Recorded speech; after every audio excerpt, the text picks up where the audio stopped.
und die sich überall zu Hause fühlen. Es sind die einzigen, die wirklich als internationale Elemente anzusprechen sind, weil sie überall ihre Geschäfte betätigen können.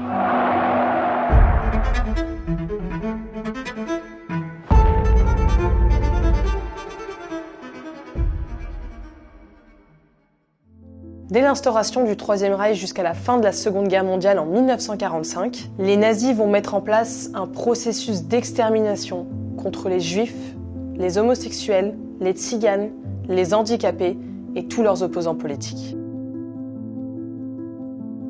Plus de 6 millions de juifs vont être assassinés. Et la méthode de mise à mort va littéralement glacer le monde entier. Après leur avoir fait croire qu'ils allaient aux douches, on leur faisait inhaler un gaz mortel avant de les brûler. C'est la première fois dans toute l'histoire de l'humanité que de telles horreurs se sont produites.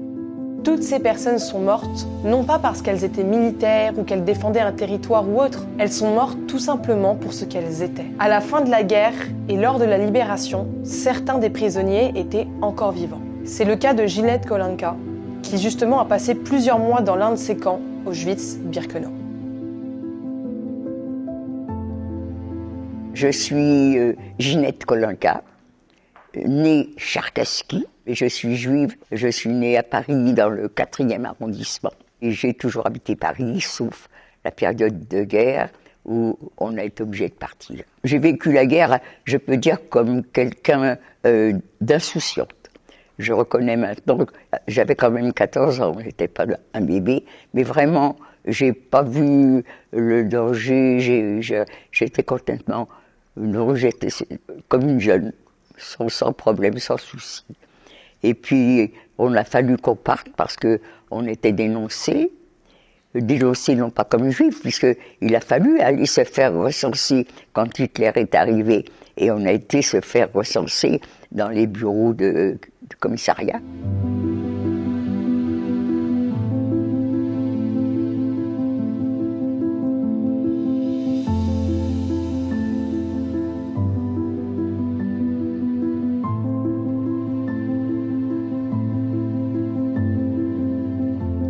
Est-ce que vous vous considérez comme heureuse aujourd'hui?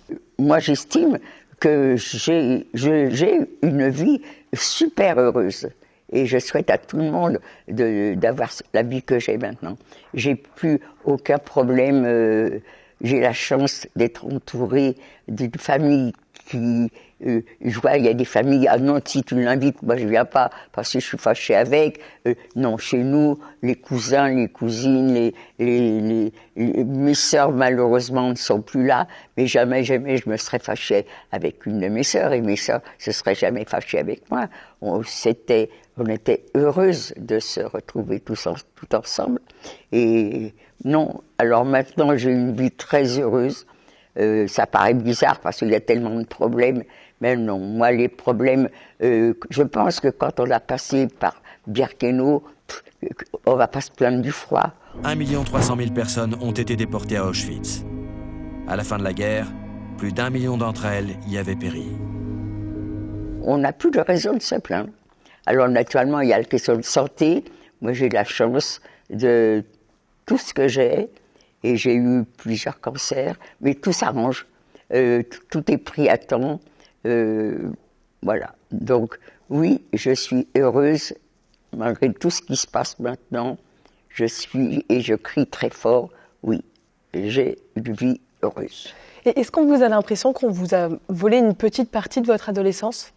Ou aujourd'hui, c'est pas vraiment quelque chose? Non, on ne l'a pas volé parce que je vous ai dit tout à l'heure, j'ai vécu une jeunesse égoïste, c'est-à-dire sans penser que...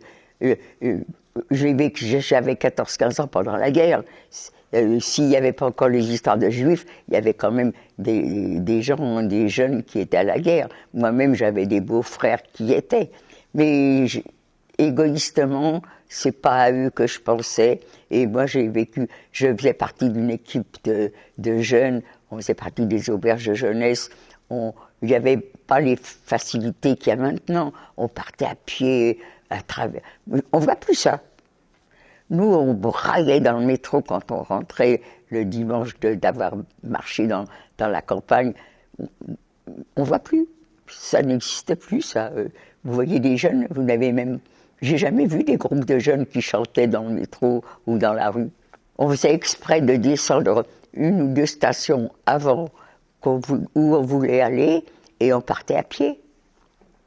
Et à travers les rues, alors que c'était la guerre. On aurait dû être plus sérieux, mais comme on était jeunes. Et justement, pour des gens qui ne vous connaîtraient pas, comment ça s'est passé justement là-bas dans les camps? Est-ce qu'à ce moment-là, vous aviez pensé à quelqu'un en particulier? Ah non. Alors là, si vous me parlez du camp, et là je réponds, attention, mes réponses, c'est de moi que je parle. Bien sûr. Parce que, oui, vous dites bien sûr, mais ceux qui écoutent pensent que c'est tous dans les camps, tout le monde c'était pareil. Non. Pas tout le monde était pareil. Il y en a qui ont souffert, tandis que moi, j'étais toute seule déjà. Et ça, j'étais très très contente d'être arrêtée toute seule. Parce que je pense à ceux qui étaient avec. Comment même, et j'y pense très très souvent, comment ont-ils pu accepter de voir qu'on frappait leurs parents, leur mère, leur sœur, leur cousine, comment qu'ils ont pu accepter de les voir se changer, de les voir, je sais pas. Prisonniers de guerre, prisonniers politiques, déportés en raison de leur religion, de leur origine ou de leur sexualité, tous doivent passer par une phase de déshumanisation dès leur arrivée au camp. Alors que moi, j'avais la chance d'être toute seule et de penser qu'à moi. Mais ce que je crois, c'est que quand on est dans les camps comme ça, et on pense qu'à soi, à mon avis. Au début, peut-être, vous pensez un peu à aider quelqu'un qui est plus faible que vous, mais pas longtemps. Hein. Mais est-ce que, typiquement, sur le moment, vous êtes dit, peut-être la religion peut vous aider à faire passer le temps? Non, non. Moi, dans ma famille, on n'a jamais été religieux. Je suis, pour les autres, je suis juive. Mais pour un juif, je ne suis pas juif. Je ne sais pas ce que c'est que la religion. J'ai jamais... On ne dit pas un juif n'est jamais athée. Un catholique qui ne pratique pas, je suis athée. Eh bien, moi, je suis athée chez les juifs. Et est-ce que vous aviez à ce moment-là des informations de ce qui se passait en dehors des camps? Est-ce que les joailliers vous donnaient des informations non, ou pas forcément? Si, les informations, on en avait. Chaque fois qu'il y avait un arrivage, on avait des nouvelles fraîches. Comment qu'on savait les dates? Parce que on connaissait les dates. Tout au moins, je crois que les gens étaient comme moi. Eh bien, c'est quand il y avait un arrivage, on savait qu'ils avaient été arrêtés telle date, et puis qu'ils étaient partis telle date. On connaissait les dates. Et combien de temps vous êtes resté en tout? 15 mois. 15 mois. Et vous aviez de la nourriture tous les jours? Les conditions étaient comment? Ah ben tous les jours. Vous savez, c'est triste à dire, mais quand vous mangez du caviar et de la langouste tous les jours, ben vous en avez marre. Hein. Ouais, ça c'est sûr. Mais quand je dis ça aux jeunes, ben non, naturellement qu'on n'avait pas du caviar et de la langouste. Alors, le matin, si vous voulez, on avait on peut même pas dire une tasse, parce que, ni un bol, on nous servait dans des espèces de boîtes en fer qui n'avaient aucune forme, qu'un chien même n'aurait pas mangé dedans. Alors là, on avait une espèce d'eau teintée, un peu noire, un peu marron, on appelait ça du café. Et puis il fallait attendre l'heure du déjeuner. Alors le déjeuner, c'était la Capo qui le distribuait. Et la Capo, elle n'était pas folle. Si par hasard, on dit une louche, mais il nous servait avec une boîte de conserve attachée avec un bout de bois. Avec ça, on nous servait. Et bien, une boîte de conserve toute rouillée, parce qu'à l'époque, les boîtes de conserve n'étaient pas comme maintenant. Hein. Eh bien, elle nous servait, si par hasard, dans la ration qu'elle vous servait, il y avait un petit bout de légumes qui flottait, ou un petit bout de viande peut-être, eh bien, elle le prenait et elle le mettait de côté. Et je me rappelle toujours la première fois qu'on est à la dissolution, on est les unes derrière les autres, on tient bien notre place, et celle qui est devant moi, la capot la serre, et justement, dans la louche qu'elle lui serre, il y a un petit bout de quelque chose. La capot le prend et le met dans sa petite boîte qui est à côté d'elle. Eh bien, la fille, dis donc, c'est à moi ça? Ah, c'est à toi ça. Ah, madame, c'est sa soupe. Eh bien, elle lui a pris sa petite ration de soupe qu'elle attendait depuis le matin, elle l'a jetée par terre. Puisque c'est à toi, eh bien, lèche. Voilà, ça c'était la première distribution et vous avez compris tout de suite ce qu'il faut vous taire. On n'avait pas le droit ni de faire quoi que ce soit, et c'était qu'avec les capots. Et les capots, c'était des personnes qui étaient déportées comme nous. Mais comment qu'elles étaient choisies, toutes les filles comme moi, on se demande toujours où est-ce qu'ils allaient les chercher. Et est-ce que vous aviez parfois des geôliers qui étaient justement gentils avec vous? Est-ce qu'il y en a qui ont... Il y avait parfois un geste aimable, qui discrètement vous prenaient de vos nouvelles? Est-ce que... Parmi celles qui nous commandaient, non. Moi, je ne me rappelle pas. Mais des coups, oui. Mais pas des traitements gentils. Mais bon, peut-être que ça existait quand même. Hein. Mais moi, je parlais uniquement que le français. Alors il fallait, si je tombais sur des Françaises, on se faisait pas la guerre. Hein. Même si on était même indifférents. Moi je crois que ils nous ont rendu tout de suite des personnes égoïstes. On n'était plus des personnes humaines. Mais typiquement, vous avez gardé contact avec personne par la suite? Vous n'étiez pas fait des camarades? Alors j'ai retrouvé des camarades. On a eu la chance d'être un petit groupe de jeunes. On s'était connus à Drancy, on s'était connus à Marseille. Non, d'abord Marseille, après Drancy. Et on a eu la chance, toutes les 5 ou 6, je ne me rappelle plus, à revenir. Alors on est resté un petit peu en contact, et puis petit à petit, il y en a qui sont partis, ils se sont mariés, ont des enfants, on n'est plus resté... On restait légèrement en contact les uns les autres, mais pas...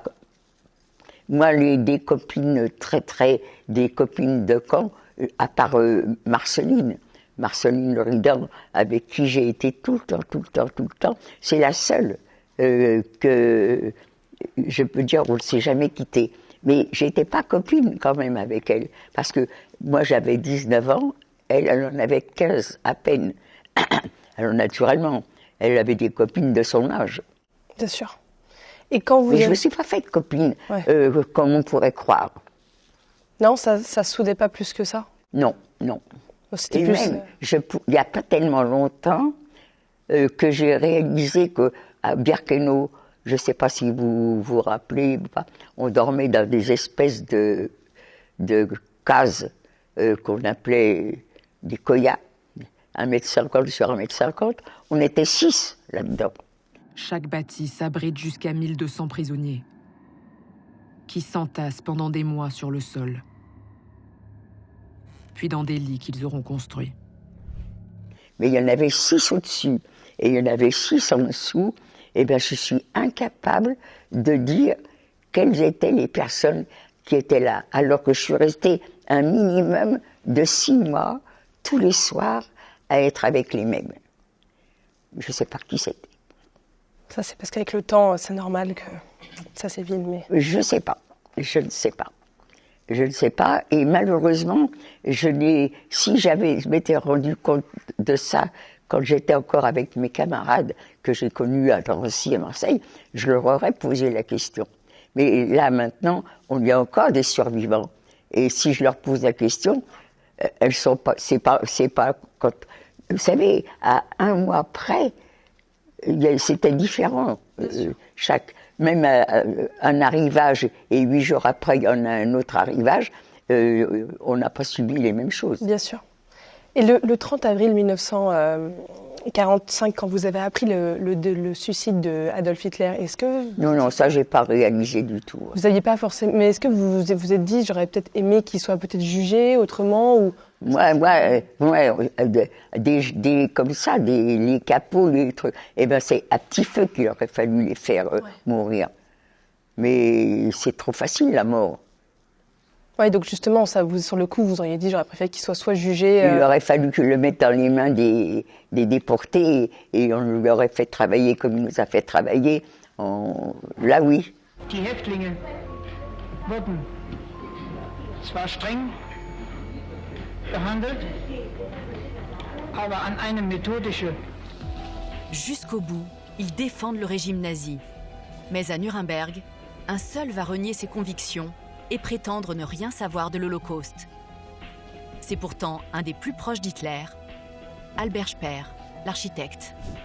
Et même aujourd'hui, ça vous arrive parfois de faire des visites avec des jeunes enfants où vous les amenez sur les lieux et vous leur dites, regardez, il me fermez les yeux et imaginez qu'en dessous... Oui, exactement. Plus maintenant, parce que ça fait 3 ans que je ne vais plus en Pologne. Mais sinon, avant, quand j'y allais, je disais, ce qu'on voit maintenant, le camp, c'est pas du tout ce que nous on raconte. Et je leur dis, chaque pas que vous faites, vous pouvez être sûr qu'il y a quelqu'un qui est tombé sous les coups. Il est peut-être pas tombé mort, il est peut-être tombé évanoui, il est peut-être tombé ensanglanté, mais chaque pas que vous faites, vous êtes sûr qu'il y a quelqu'un qui est tombé sous les coups de capot ou de... Pas tellement des... Moi, j'ai jamais vu beaucoup... je crois même que j'ai jamais vu de soldats nous frapper. Et les soldats qu'on a jugés, mais j'ai jamais touché un seul juif. Oui, c'est sûr, ils les touchaient pas eux-mêmes, mais ils donnaient des ordres. Ouais, ça c'est pareil. Et justement, comment on se reconstruit après ça? Est-ce qu'on arrive à peut-être pas pardonner, le mot est peut-être très fort, mais... Qu'est-ce que vous dites? Pardonner? Alors là, je vous saute dessus. Là, quand les jeunes me parlent de pardon, je leur saute dessus. Et ça, c'est plus Ginette la souriante et tout. Non, on ne peut pas pardonner. C'est trop facile. Tu vas faire des cochonneries, tu vas violenter quelqu'un, et puis après, pardon, je ne referai plus. Ah non, ça serait trop facile. Non. Pas d'excuses, pas de pardon pour les nazis. Parce que ça, je répète, je fais une très grande différence entre les nazis, les Allemands de l'époque hitlérienne et maintenant. Bien sûr. Et c'est pas bien sûr, parce que c'est pas le cas pour tout le monde. Moi, j'ai des camarades, jamais je mettrai un pied en Allemagne. Moi, jamais, tout ce qui est allemand, j'achèterai jamais. Non, moi, pas du tout. Un Allemand qui a 75 ans, quand moi je souffrais, c'était un bébé, pourquoi je vais lui en vouloir? Son père, son grand-père, oui, d'accord, à eux, aucun pardon. Et comment on se reconstruit, justement? Eh bien, ça dépend. Tout ça, ça dépend de son entourage. Moi, j'ai eu la chance de rentrer, de retrouver ma mère, de retrouver mes sœurs, qui avaient eux-mêmes retrouvé l'appartement que nous avions avant. Parce que quand on quittait Paris, les appartements étaient pris, on n'était pas propriétaire, on était locataire. Eh bien, le propriétaire, parce que quand on a été arrêté, je ne sais pas qui prenait tout ce qui était dedans. Je ne sais pas. Il y en a qui disent la Gestapo, les voisins peut-être, je ne sais pas. J'avoue franchement que j'ai jamais posé de questions très précises là-dessus. J'ai une petite question par rapport justement au conflit israélo-palestinien qui se passe en ce moment. Qu'est-ce qu'on se dit à votre place? Est-ce que notre société et notre époque actuelle et les hommes qui la composent, ils ont toujours autant de haine? Vous pensez que... Alors, attention, ma réponse, c'est la mienne. Hein. Eh bien, on ne se dit rien. D'accord. On ne se dit rien parce que ça, c'est une histoire de maintenant. Et moi, quand je parle, je raconte mon histoire, celle que j'ai vécue. Alors, ne me posez pas de questions sur le problème palestinien et israélien. D'accord. Ce que je peux vous dire, c'est que on est tous capables, et on devrait tous être capables de vivre avec nos soi-disant ennemis. Parce qu'en réalité, qu'est-ce qu'on est? Que des êtres humains. Ouais. Alors, si on ne parlait pas de religion, ben, ça serait formidable. Et aujourd'hui, qu'est-ce que vous diriez à la jeune femme que vous étiez plus jeune, de peut-être toujours croire en la vie? J'espère que jamais personne ne revivra des périodes comme ça. Et dernière petite question, est-ce que vous avez peur que plus tard on oublie ce qui s'est passé? J'ai pas peur. Je n'ai pas peur. Égoïstement, je suis là maintenant et je vis le présent. Peut-être que je ne vis pas ce qui était derrière parce que j'en parle beaucoup, mais je ne fais pas non plus de projet. J'ai 99 ans, qu'est-ce que je voulais faire comme projet, hein? Donc, moi, je vis le présent. Le matin, je me réveille, je suis encore en vie, et je regarde les actualités. Hélas, je me dis, jamais ça changera. Les gens sont toujours prêts à se battre alors qu'on pourrait tellement tous s'accorder. Ouais, effectivement. Merci beaucoup à vous pour l'interview. J'espère que cette vidéo vous aura plu. N'hésitez pas à nous dire ce que vous en avez pensé en commentaire, à mettre un petit like et puis aussi à vous abonner pour nous soutenir. Ça fait toujours plaisir.